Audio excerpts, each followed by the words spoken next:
العالمين اللهم صل وسلم وبارك على محمد وعلى آل محمد اللهم إنا نسألك علما نافعا ورزقا طيبا وعملا متقبلا ربنا تقبل منا إنك أنت السميع العليم وتب علينا إنك أنت التواب الرحيم اللهم انصر المجاهدين وارحم المستضعفين ودمر أعداء الدين واطمس على أموالهم آمين يا رب العالمين. Alhamdulillah kaum muslimin rahimani wa rahimakumullah. Sebelum saya mulai kajian tentang tarhib Ramadan atau tentang musibah, karena ada dua materi, maka sebelumnya saya sampaikan ada satu hadis yang populer tetapi tidak sahih, yaitu hadis tentang bulan Rajab. Disebutkan inna fil jannati nahran, sesungguhnya di dalam surga ada sungai yuqalu lahu Rajabun, namanya sungai Rajab. Asyaddu bayadan minal laban, lebih putih daripada susu, wa ahla minal asal, lebih manis daripada madu. Man shoma yawman min Rajab, barang siapa yang puasa satu hari di bulan Rajab, saqahullahu min dzalikan nahri, Allah pasti kasih minum dia dari sungai Rajab tersebut. Ini hadis riwayat Syirazi. Hadis ini maudhu. Maudhu itu apa? Palsu. Jadi hadis tentang fadilah puasa Rajab hadisnya palsu. Tapi bukan berarti tidak boleh puasa Rajab, silakan puasa Rajab, silakan, tetapi fadilahnya secara khusus tidak ada. Ada satu kitab judulnya ada Umar Wajib min bayani waqil wadha'ina fi Rajab, menunaikan apa yang wajib tentang menjelaskan hadis-hadis palsu di bulan Rajab.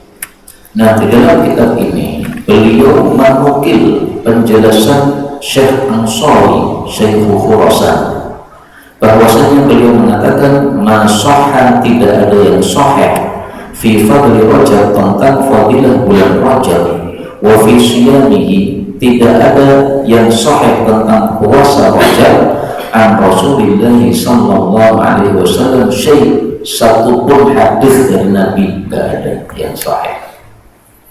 Jadi kalau mau puasa Rajab silakan, tapi tidak usah meyakini keyakinan tertentu. Kalau mau kan ini pahalanya begini, tidak ada yang sahih. Karena itu kita harus berhati-hati. Seringkali di masyarakat ini tersebar hadis-hadis yang populer tetapi ternyata tidak sahih, bahkan palsu tadi, Pak.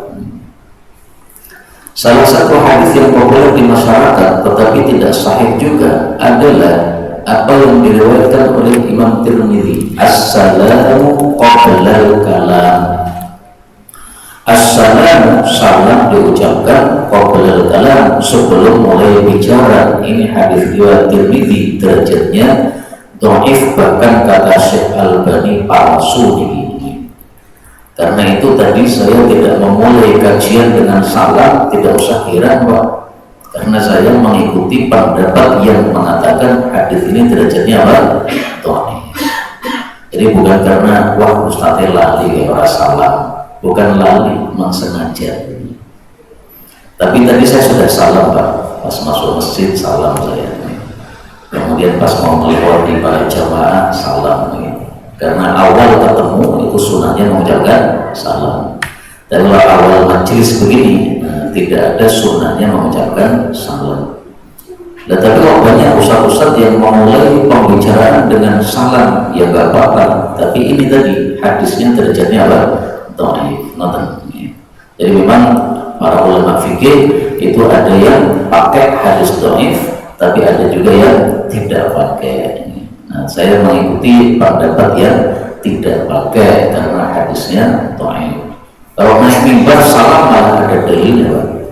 Karena idza sha'ida, adalah Nabi sallallahu alaihi wasallam idza sha'ida, apabila naik al-mimbar, ke atas mimbar, salam, beliau ucapkan salam.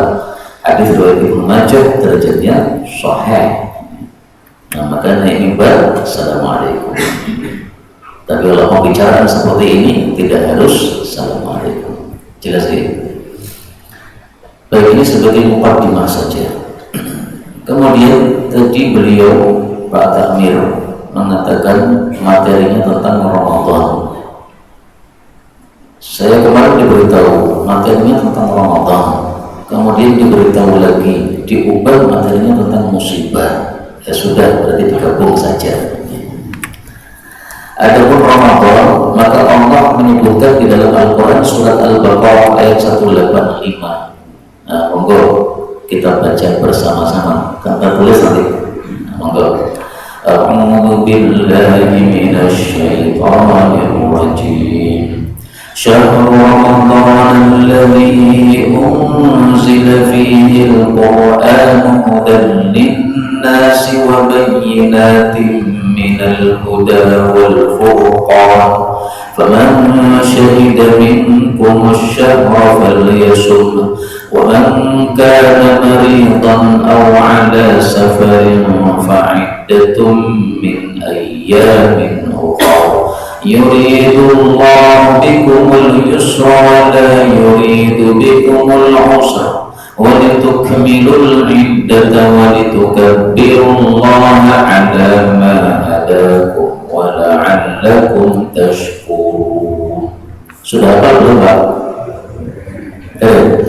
Saya kasih PR Pak, dihafalkan Pak.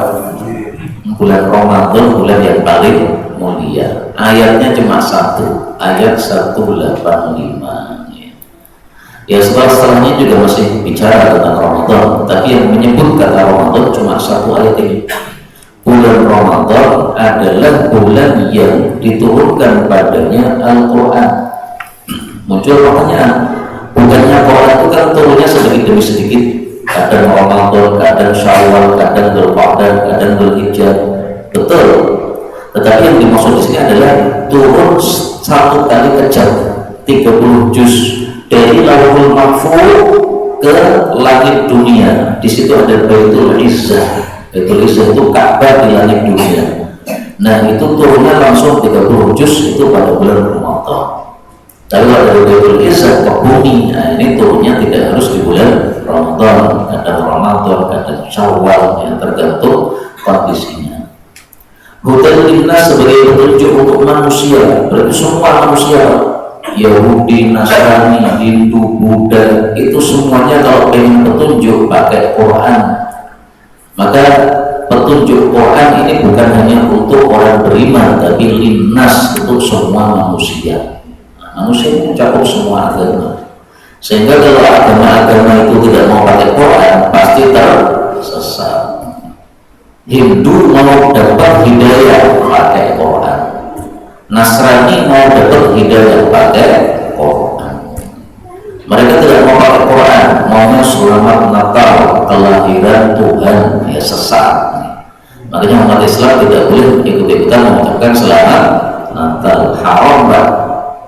Loh kok haram gimana? Iya, karena di dalam Quran sudah dijelaskan lam yalid wa lam yulad. Allah itu tidak melahirkan juga tidak dilahirkan. Nah kata-kata Natal itu kita meyakini sama dengan lahirnya Tuhan atau Tuhan melahirkan, dilahirkan atau melahirkan. Nah maka itu tidak sesuai dengan lam yalid wa lam yulad. Sehingga orang yang sudah sering baca surat Al-Ikhlas kalau paham tidak akan mau mengucapkan selamat Natal. Kalau nggak paham ya mungkin dia mengucapkan karena nggak paham ayatnya atau nggak paham atau apa arti Natal. Coba dipelajari apa arti Natal. Itu kan bukan bahasa Indonesia hasilnya, ini dari bahasa Sanskerta atau apa ya. Kemudian masuk dalam bahasa Indonesia. Nah artinya itu adalah kelahiran Tuhan itu, maka tidak sesuai dengan keyakinan umat Islam. Wa bayyinatin minal huda wal furqan, dan sebagai penjelasan dari petunjuk dan sebagai pemisah antara kebenaran dan kebatilan. Maka barang siapa yang menyaksikan dari kalian bulan Ramadan, silakan dia berpuasa padanya. Barang siapa yang itu sakit atau safar, maka silakan mengganti pada hari-hari yang lain. Artinya tidak wajib puasa. Panjenengan sakit susah untuk puasa, tidak wajib puasa. Panjenengan safar boleh tidak puasa, tapi harus mengganti hari yang lain. Allah menghendaki terhadap kalian kemudahan dan tidak menghendaki terhadap kalian kesusahan. Nah, ini sifatnya agama Islam, Pak. Semuanya mudah, nggak ada yang susah. Jadi Islam itu sifatnya mudah semuanya. Sholat 5 waktu mudah atau tidak? Mudah. Ibu-ibu wajib pakai jilbab mudah atau tidak? Mudah. Apa susahnya? Mudah sekali. Dan supaya kalian itu menyempurnakan bilangan puasa Ramadan 29 hari atau 30 hari, dan supaya kalian takbir kepada Allah atas apa yang Allah berikan hidayah kepada kalian. Nah, jadi takbiran itu setelah kita menyempurnakan puasa Ramadan. Puasa Ramadan sempurna pada waktu maghrib malam Idul Fitri. Makanya takbiran dimulai malam Idul Fitri. Tapi ada perselisihan pendapat antara para ulama, ada 2 pendapat. Kalau mazhab Syafi'i, takbirannya itu malam Idul Fitri berdasarkan ayat ini, walitukmilul iddata walitukabbirullah. Takbiran setelah puasanya sempurna. Puasa sempurna pas ada maghrib karena kita sudah buka puasa. Mazhab yang kedua, mazhab Imam Malik, berpendapat takbiran Idul Fitri itu adalah karena yukabbir, adalah Nabi takbir Yaumul Fitri pada hari Idul Fitri min hini yakhruj, sejak keluar min baitihi dari rumahnya, hatta ya'tiyal musalla, sampai tiba di lapangan tempat sholat. Jadi malam itu belum ada takbiran, Pak. Kapan takbiran? Setelah subuh panjenengan mandi, setelah mandi menuju lapangan. Nah, pas menuju itu baru takbiran. Makanya kalau di Maroko tidak ada takbiran malam hari raya. Kenapa? Mazhabnya Maliki. Nah, kita ini kalau mempelajari seperti ini, insya Allah kita bisa toleran terhadap sesama kaum muslimin yang beda pendapat. Kita di Indonesia takbiran malam Id, ya nggak apa-apa. Wong kita mazhabnya Syafi'i rata-rata Indonesia, gitu. Nah, tapi kalau ada mazhab Maliki yang tidak takbiran malam Id, jangan dipaksa. Itu takbiran malam Id, yang takbiran tak usir sama kamu ini, nggak boleh begitu. Dia orang Maroko pindah ke Indonesia, ikut jadi jamaah Masjid Al-Kautsar, nggak wajib mazhabnya pindah seperti mazhab Syafi'i. Dia sejak awal tinggalnya di Maroko, nggak boleh diusir. Tidak boleh seperti yang viral di Jawa Timur itu, nenek-nenek diusir oleh Madas atau apa, nggak paham saya. Nah, itu dosa begitu, karena tidak setuju diusir, nggak boleh begitu. Dan banyak sekali setiap hari kita itu berhadapan dengan masalah-masalah khilafiyah yang diperselisihkan oleh para ulama. Sholat subuh tadi pasti ada juga masalah khilafiyah. Allahu Akbar, kemudian setelah baca doa iftitah, tiba-tiba saya Alhamdulillahi Rabbil Alamin. Yang mazhab Syafi'i kaget, loh orang berbismillah ini. Sebenarnya pakai bismillah, tapi bismillahnya tidak dikeraskan. Kalau mazhab Syafi'i kan bismillahnya dikeraskan. Lah saya bukan mazhab Syafi'i, Pak. Nah, sehingga saya tidak mengeraskan, nggak apa-apa. Terus tadi rakaat yang kedua tidak ada qunut subuh, dan mazhab Syafi'i mungkin kaget, loh orangnya qunut subuh ini. Karena di mazhab Syafi'i ada qunut subuh. Ada 4 mazhab nanti. Syafi'i qunut subuh, Maliki qunut subuh, Hanafi tidak, Hambali tidak. Nah, saya dalam hal ini mengikuti mazhab Hambali, maka saya tidak qunut subuh. Yang biasa qunut subuh itu karena dia mengikuti mazhab Syafi'i atau mazhab Maliki. Makanya di Maroko ada kunut subuh, di Indonesia NU ada kunut subuh. Mazhabnya apa? Syafi'i sama Maliki.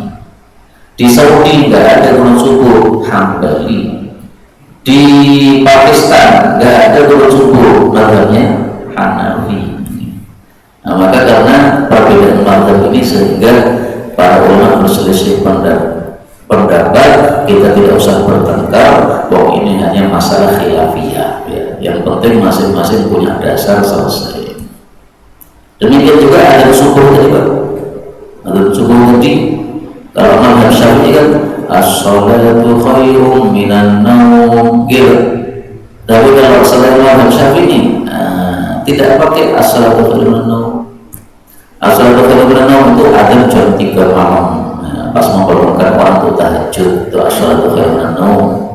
Kalau ada subuh nggak ada lagi as-salatu khairum minan naum. Udah itu bebas nih. Itu semuanya ada dasarnya, silakan. Yang penting tahu saja ada dasarnya, selesai. Kemudian Allah mengatakan wala'allakum tashkurun, dan supaya kalian itu bersyukur kepada Allah Subhanahu wa taala. Kaum muslimin rahimakumullah, kalau kita membaca ayat-ayat tentang Ramadan, ini ada sesuatu yang unik. Uniknya apa? Coba perhatikan. Ini ayat 185 bicara tentang puasa Ramadan. Ayat 186 ini bicara tentang doa. Ayat 187 dan seterusnya kembali bicara soal puasa. Jadi di tengah-tengah ayat puasa ada satu ayat yang nyendil, ayat 186 bicara tentang doa. Wa idza sa'alaka ibadi, kalau hambaku bertanya kepada kamu tentang aku, maka sesungguhnya aku ini maha dekat. Aku mengabulkan doanya orang yang berdoa jika dia berdoa kepadaku. Hendaklah mereka itu mengijabaiku atau taat kepadaku dan iman kepadaku supaya mereka dapat petunjuk. Ini kenapa ada ayat tentang doa di tengah-tengah ayat tentang puasa? Ada apa ini? Para ulama mengatakan ini isyarat dari Allah, kalau sedang puasa perbanyaklah berdoa. Karena ketika kita sedang puasa itu posisi kita sedang ibadah kepada Allah, berarti dekat sama Allah.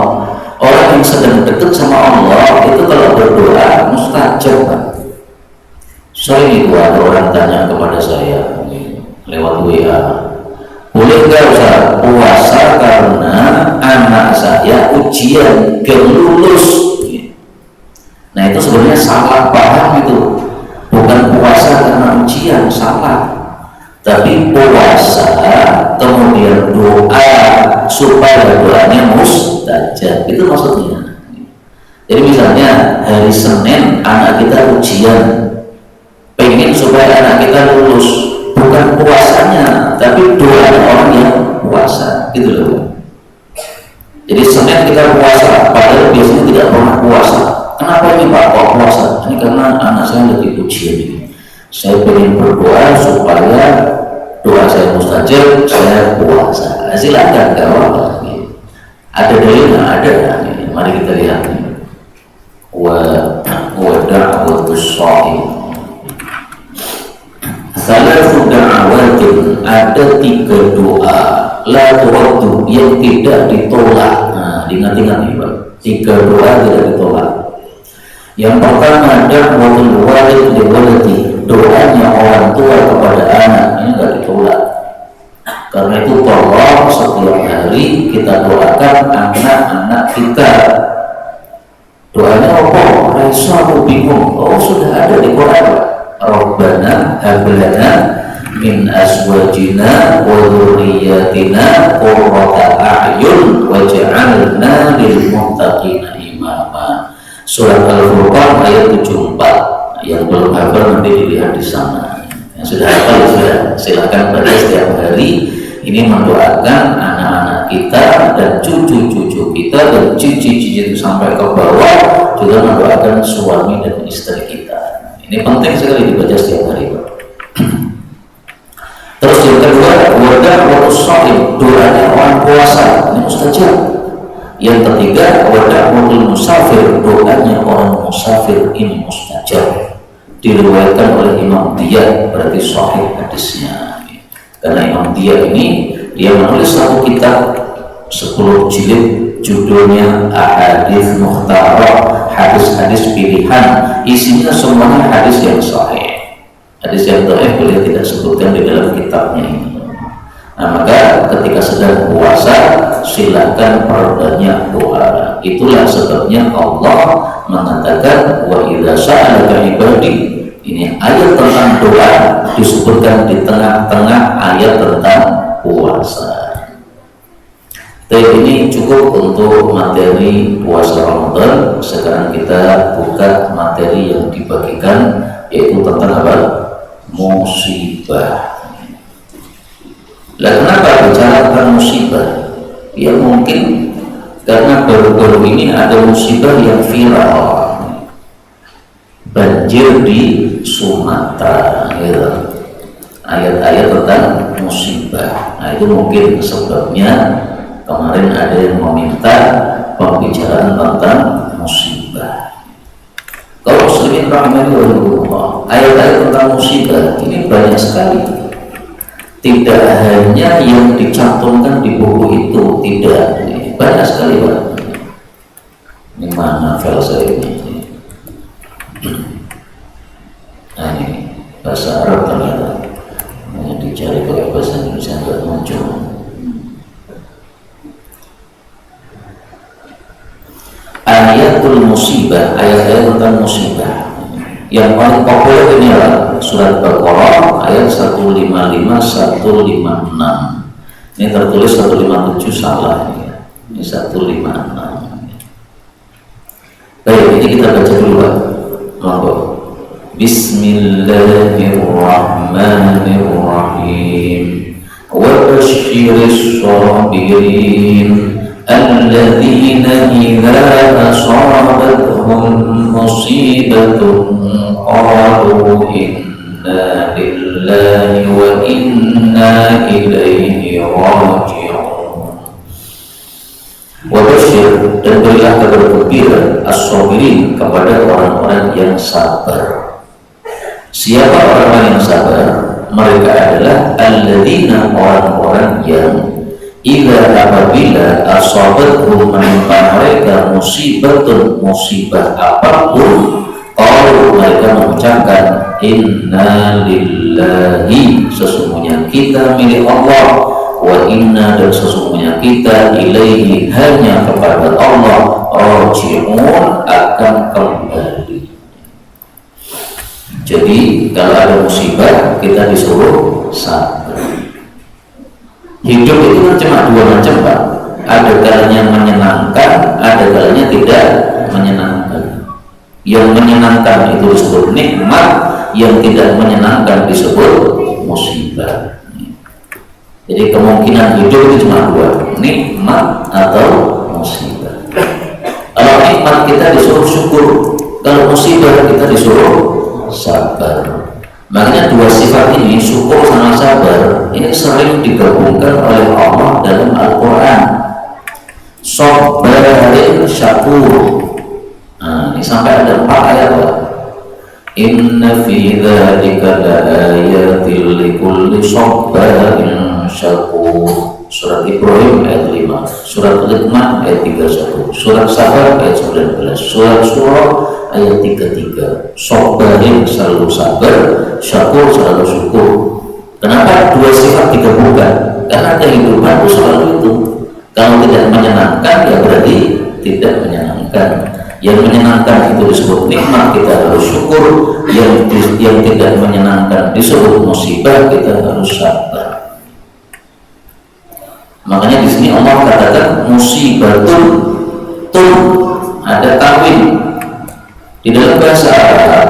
Kalau ada tanwin seperti ini, musibatun, nah ini menunjukkan umum, semua musibah. Pokoknya apapun yang padanya tidak senang itu namanya musibah. Misalnya panjenengan biasa bangun jam 3, dilalah bangunnya kesiangan, jam 4 baru bangun, belum sempat sholat tahajud. Biasanya sholat tahajud nggak sempat sholat tahajud, artinya kan betul senang, itu namanya apa? Musibah. Nah, jadi pas bangun jam 4 itu mengucapkan innalillahi wa inna ilaihi raji'un. Kok saya belum bangun, biasanya sudah bangun. Biasanya sholat jamaah ke masjid. Lah ini tidurnya kebablasan, bangun-bangun sudah assalamualaikum warahmatullahi wabarakatuh, panjangan baru bangun inna lillahi wa inna ilaihi raji'un. Pengajian ahad pagi mengundang ustaz kira tahu inna lillahi wa inna ilaihi raji'un. Inna lillahi wa alhamdulillah. Alhamdulillah, orang tekau saja langsung mangan wae. Nah itu kalau senang ya. Kalau tidak senang ya berarti apa? Inna lillah. Ini tergantung aja dengan senang atau boten. Kalau senang berarti apa? Nikmat. Kalau tidak senang namanya musibah. Ada definisinya musibah. Ini saya tampilkan. Ini definisi musibah. Ma'asabal mu'min, apapun yang menimpa orang beriman, mimma yakrah, dari apa yang tidak dia sukai, fahuwa musibah, itulah disebut musibah. Jadi apapun kalau kita tidak senang, itu namanya apa? Musibah. Panjenengan naik motor, motornya kempes banyak, namanya musibah. Panjenengan naik motor, bensinnya habis, namanya musibah. Naik motor turun hujan, lupa nggak bawa mantol, namanya musibah. Pemuda-pemuda sudah siap nikah, melamar seorang perempuan, ditolak, namanya musibah. Nah, maka kalau melamar ditolak itu tidak usah terlalu susah, cukup mengucapkan inna lillahi wa inna ilaihi raji'un. Pak, saya tertarik dengan putri panjenengan, wanita solehah. Mudah-mudahan kalau saya nikahi nanti muncul keturunan orang-orang yang soleh. Ternyata ditolak. Nah, nggak usah nangis. Inna lillahi wa inna ilaihi raji'un. Ini calon mertua kaget loh. Wong iki kok tak tolak malah innalillah, berarti wong soleh iki wis ditompo. Nah, ada ditompo. Gara-gara mengucapkan apa? Inna lillahi wa inna ilaihi raji'un, akhirnya jadi menantunya bapak tadi gara-gara innalillah. Maka ucapkan alhamdulillah. Kalau kita mengucapkan innalillahi wa inna ilaihi raji'un, apa fadilah yang kita dapatkan? 3 fadilah langsung. 1, mendapatkan maghfirah, ampunan dari Allah. 2, mendapatkan rahmat. 3, mendapatkan huda, petunjuk. Dalilnya apa? Ayat berikutnya. Apa ayat berikutnya? Ulaika alaihim shalawatun min rabbihim wa rahmah wa ulaika humul muhtadun. Nah, mari kita lihat ayatnya. Karena ayatnya tidak saya tampilkan di sini, Pak, supaya panjenengan kembali ke mushaf Quran dilihat sendiri. Ayatnya kan, ulaika alaihim shalawatun, mereka mendapatkan sholawat dari Allah. Sholawat dari Allah itu apa? Banyak tafsiran. Ada 3 tafsiran. Ada yang mengatakan sholawat dari Allah itu pujian dari Allah. Ada yang mengatakan sholawat dari Allah rahmat dari Allah. Ada yang mengatakan sholawat dari Allah ampunan dari Allah. Nah, tadi saya mengatakan ampunan, boleh ditambah sana pujian. Apalagi mendapatkan warahmatun, dan mendapatkan rahmat. Nah, mungkin yang kedua rahmat. Ada lagi wa ulaika humul muhtadun, dan mereka mendapatkan hidayah. Berarti 1 kali ucapan innalillah dapat 3 fadilah. Saat itu langsung dapat ampunan, pujian, kemudian dapat rahmat, kemudian dapat hidayah dari Allah Subhanahu wa ta'ala. Karena itu tolong dibiasakan setiap ada musibah ucapkan inna lillahi wa inna ilaihi raji'un. Biasanya habis pengajian begini ada makanan lagi. Nah ini hari ini tidak ada makanan plus misalnya. Nah maka kita ucapkan apa? Inna lillahi wa inna ilaihi raji'un. Diberitahu besok menunya sate kambing, bahannya kok soto. Inna lillahi wa inna ilaihi raji'un. Karena sate kambing levelnya atas, gitu. Nah, kalau ternyata levelnya di bawahnya, innalillah. Tapi nggak usah sedih. Orang kita itu mengucapkan innalillah langsung dapat 3, dapat ampunan, dapat rahmat, dapat hidayah. Jadi malah senang. Makanya orang mendapatkan musibah, para ulama katakan ada 3 kemungkinan, ada 3 tingkatan maksudnya. Tingkatan pertama adalah sabar. Ini tingkatan pertama apa? Sabar. Tingkatan berikutnya, level atasnya ridho. Tingkatan berikutnya, level atasnya lagi syukur.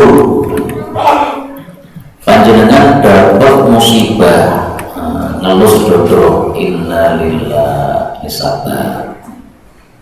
Terus kalau hatinya rela, wah ya Allah saya rela dari musibah ini, nah berarti pangkatnya naik. Kalau mau pangkatnya naik lagi, malah syukur, alhamdulillah ya Allah saya dapat musibah. Loh kok bisa alhamdulillah? Iya, karena dapat musibah itu tanda Allah cinta sama kita. Apakah ada dalilnya? Ada. Man yuridillahu bihi khairan, barang siapa yang Allah kehendaki kepada dirinya kebaikan, yusib minhu, maka Allah akan kasih musibah. Jadi Allah kalau kasih kita musibah, itu berarti Allah menghendaki kebaikan sama kita. Makanya ada ungkapan mengatakan wara'a mihnah minhah, di balik musibah itu ada kenikmatan. Kalau bahasa Indonesia mengatakan sengsara membawa nikmat. Itu bahasa Arabnya ya Pak. Wara'a mihnah minhah, di belakang musibah ada nikmat. Mihnah, minha nun ta, musibah artinya atau ujian. Minha mim nun ha ta artinya nikmat. Jadi kalau hak dulu, nah ini namanya ujian atau musibah. Tapi kalau non dulu itu artinya nikmat, malah sebaliknya. Di bahasa Arab hati-hati gitu. Kadang-kadang cuma dibalik hurufnya itu berubah artinya total. Bahasa Indonesia kadang juga berubah. Saya menulis di sini ketika. Coba ini saya balik A dulu baru K, jadi apa? Ketiak. Nah, benten artinya. Padahal cuma mengubah tok hurufnya. Nah, baik kembali ke sini. Jadi ada orang yang dapat musibah sabar, itu tingkat biasa. Mau tingkat lebih tinggi, ridho. Ada orang sabar tapi hatinya belum terima, Pak. Anaknya mati, ya dia sabar, innalillahi wa inna ilaihi raji'un, tapi hatinya masih mengatakan, kenapa ya Allah anak saya dulu, kok enggak saya dulu? Kan butuhnya urute bapak isik sing mati lagi anaknya. Itu berarti kurang ridho. Kalau ridho itu ya sudah terserah Allah, mau yang mati anaknya dulu, cucunya dulu, terserah Allah. Kalau syukur itu malah ketika anaknya mati, alhamdulillah ya Allah anakku mati duluan, sehingga saya bisa mengucapkan inna lillahi wa inna ilaihi raji'un, sehingga saya dapat ampunan, dapat rahmat, dapat hidayah, malah senang. Ini tingkatan syukur ini paling susah ini Pak. Bisa nggak kita setiap ada musibah itu tidak meringis, tidak nangis, tapi senyum? Bisa nggak Pak? Ini kemarin saya dapat musibah Pak. Saya punya lemari kitab, kemudian kitabnya karena terlalu berat, lemarinya amblek. Pas amblek itu tangan saya di bawahnya hanya berdarah-darah, beset-beset. Nah, kalau saya sudah tingkatan syukur, pas beset begini, senyum, alhamdulillah, ya Allah, sampai beset-beset, alhamdulillah. Tapi saya belum sampai tingkatan itu. Pas itu saya meringis, innalillah. Alhamdulillahnya apa? Masih bisa sabar, masih bisa ridho. Nah, bersyukur di tingkatan paling tinggi. Ada seorang ulama kena pisau keluar darah, dia melihat darah keluar senyum, alhamdulillah. Maka ditanya oleh muridnya, Pak Yai, ini kenapa keluar darah kok malah senyum? Biasanya orang keluar darah itu menangis. Maka beliau mengatakan, saya tidak melihat darahnya, tapi saya melihat pahala di balik darah. Nah, kalau yang terlihat pahalanya jadi senyum, Pak. Misalnya kita melihat keluar darah, yang terlihat adalah bidadari surga, ayo banget. Nah, pasti senyum. Ketemu bidadari surga nih. Kalau sudah sampai tingkatan syukur nih. Nah, mari kita tingkatkan dari sabar menjadi apa? Ridho, dari ridho menjadi apa? Syukur, kalau bisa begitu. Ini ayat-ayat tentang musibah masih banyak. Langsung masuk kepada ayat yang terakhir, ayat nomor 8. Ma asoba min musibatin, apapun yang menimpa dari musibah, tidaklah menimpa dari musibah illa kecuali biiznillah, dengan izin dari Allah. Ini ayat terakhir nomor 8. Wa may yu'min billah, dan barang siapa yang beriman kepada Allah, yahdi qalbah, Allah akan memberikan hidayah pada hatinya. Wallahu bikulli syai'in alim, dan Allah itu terhadap segala sesuatu maha tahu. Yang dimaksud barang siapa yang beriman kepada Allah, Allah akan kasih hidayah pada hatinya. Maksudnya orang yang imannya sempurna, ketika mendapatkan musibah itu hatinya mendapatkan hidayah untuk menerima musibah tadi. Jadi yang dikolban, Allah kasih hidayah pada hatinya, sehingga hatinya tidak tersuruh terhadap musibah, tetapi ridho. Rasulullah bersabda, inna idhamal jaza, sesungguhnya besarnya pahala itu bersama besarnya bala. Jadi semakin besar musibah, semakin besar bala, semakin besar pahala. Wa inna Allah Ta'ala, dan sungguh Allah Ta'ala itu kalau mencintai suatu kaum dikasih bala. Barang siapa yang ridho dengan bala tadi, maka dia mendapatkan ridho Allah. Nah, maka untuk mendapatkan ridho Allah gampang, Pak. Ketika ada musibah, lapangkan dada kita, terimalah dengan lapang dada. Itu namanya ridho. Maka begitu kita ridho, kita langsung dapat ridho dari Allah. Jadi untuk dapat ridho dari Allah gampang. Setiap ada musibah, lapangkan dada. Karena itu mari kita biasakan setiap mendapatkan musibah apapun, kalau bisa kita ucapkan 5 wirid. Nah, ini sudah saya tampilkan, Pak. Baru terakhir ini, mayuqol, apa yang diucapkan fil musibah, ketika terjadi musibah. 1, ucapkan bismillah. 2, ucapkan alhamdulillah ala kulli hal. 3, ucapkan qadarallah wa ma syaa fa'al. 4, ucapkan inna lillahi wa inna ilaihi raji'un. 5, ucapkan Allahumma ajurni fi musibati wa akhlif li khairan minha. Mari saya baca satu persatu, panjenengan tirukan. Bismillah. Bismillah. Alhamdulillahi ala kulli hal. Alhamdulillahi ala kulli hal. Artinya segala puji hanya milik Allah atas segala kondisi. Qadarallahu wa ma syaa fa'al.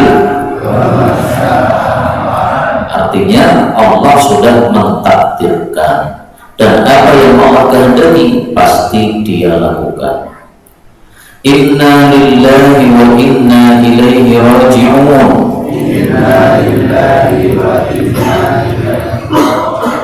Artinya tadi sudah ya. Allahumma ajurni fi musibati wa akhlif li khairan minha. Nah, ini banyak yang salah Pak. Banyak yang membaca wakhluf, ini salah. Wa akhlif, berbeda loh terjemahnya Pak. Kalau wakhluf itu artinya jadilah engkau ya Allah sebagai pengganti. Ini salah. Yang benar apa? Wa akhlif, dan berilah ganti. Allahumma ya Allah, ujurni, berilah pahala kepadaku fi musibati, pada musibahku ini. Wa akhlif, dan berilah ganti li kepadaku khairan minha, yang lebih baik darinya. Pemuda melamar ditolak, seperti teman saya Pak, melamar ditolak. Nah, dia mengucapkan Allahumma jurni fi musibati wa akhlif li khairan minha. Ya Allah, berilah pahala saya pada musibah saya ini, melamar ditolak, dan berilah ganti kepada saya yang lebih baik darinya. Dikabulkan sama Allah Pak. Akhirnya dia dapat istri, kemarin berusaha menikah, lebih muda, lebih putih, lebih ayu, wala enak tenang. Karena yang lamaran pertama itu kurang putih, kalah ayu, luwih tua. Nah, ditolak, maka malah alhamdulillah, coba kemarin diterima, ya tidak dapat yang sekarang ini. Tapi karena kemarin ditolak, akhirnya sekarang dapat yang lebih cong ya. Karena itu kalau dapat musibah, silahkan 5 wirid ini dibaca, semuanya ada dalilnya. Bismillah, dalilnya apa? Seorang sahabat Nabi ketika perang, tangannya putus jari-jarinya, dia mengatakan hasi itu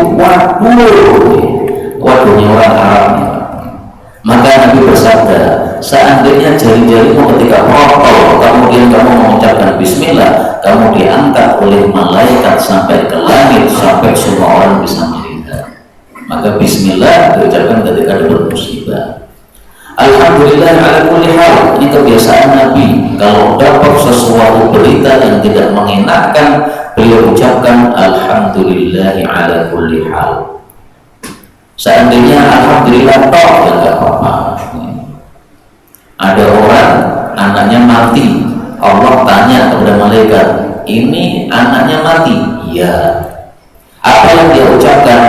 Alhamdulillah. Bukan karena senang Pak, tapi karena terima dengan musibah dari Allah.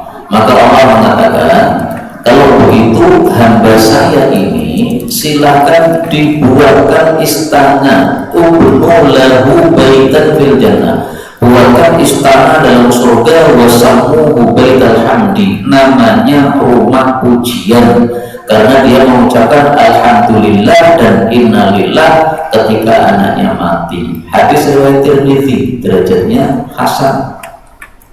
Hasan sama dengan sahih Pak, bisa diterima. Qadarullah wa ma syaa fa'al, ada dalilnya, semua ada dalilnya. Ini semua yang saya tampilkan ada dalilnya Pak. Seperti yang dikatakan Pak Tamir tadi, tujuannya ditampilkan supaya semuanya bisa tahu dalilnya apa jadi. Orisinil kata beliau tadi. Orisinil maksudnya apa? Dalilnya sahih. Nah, dalilnya apa ini? Qadarullah wa ma syaa fa'al. Enggak usah saya sebutkan semuanya, tapi saya pastikan semuanya ada dalilnya. Nah, kalau masih belum puas dalilnya apa, ini bisa soal jawab fikih dan hadis 085117797152 Ustadz Abu Saidah. Nah itu nanti silahkan WA kalau ada pertanyaan-pertanyaan baik tentang fikih atau tentang hadis, ya. Karena kebiasaan saya mengajarkan fikih sama hadis. Selain fikih dan hadis jangan tanya saya, Pak, ya. Karena banyak orang tanya saya, Pak Ustaz, saya tadi malam mimpi begini-begini, tafsirnya apa? Ya. Saya bilang saya bukan ahli tafsir mimpi, saya menafsir ini. Jadi kalau tidak tahu itu jangan dipaksakan, ya. Kalau saya memaksakan diri menafsirkan, salah kabeh nanti.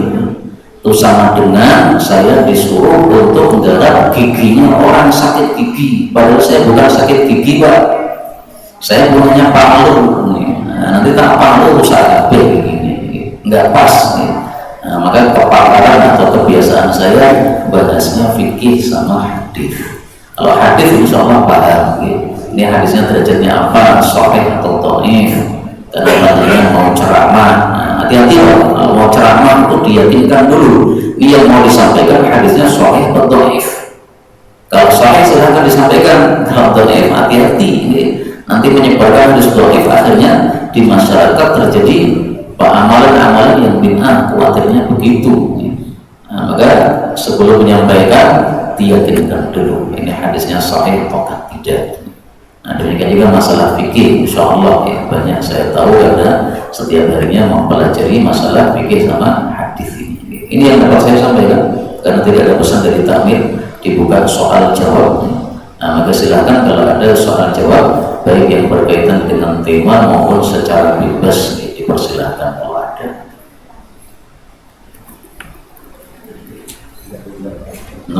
Ada nomor pertanyaan.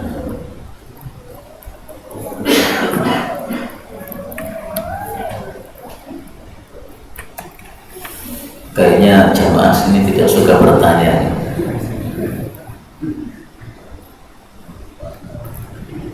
Malu bertanya, sesat di ranjang. Itu bagi apa? Pengantin baru. Malu bertanya, sesat di ranjang. Termasuk saya, Pak. Dulu pas menikah itu sesat di ranjang saya. Karena saya nggak tahu saya caranya piye. Orang ngerti loh. Orang tahu ngimpi loh. Jadi seumur-umur itu yang pernah ngimpi loh, kira modern jalannya loh. Nah tapi setelah dipelajari gampang.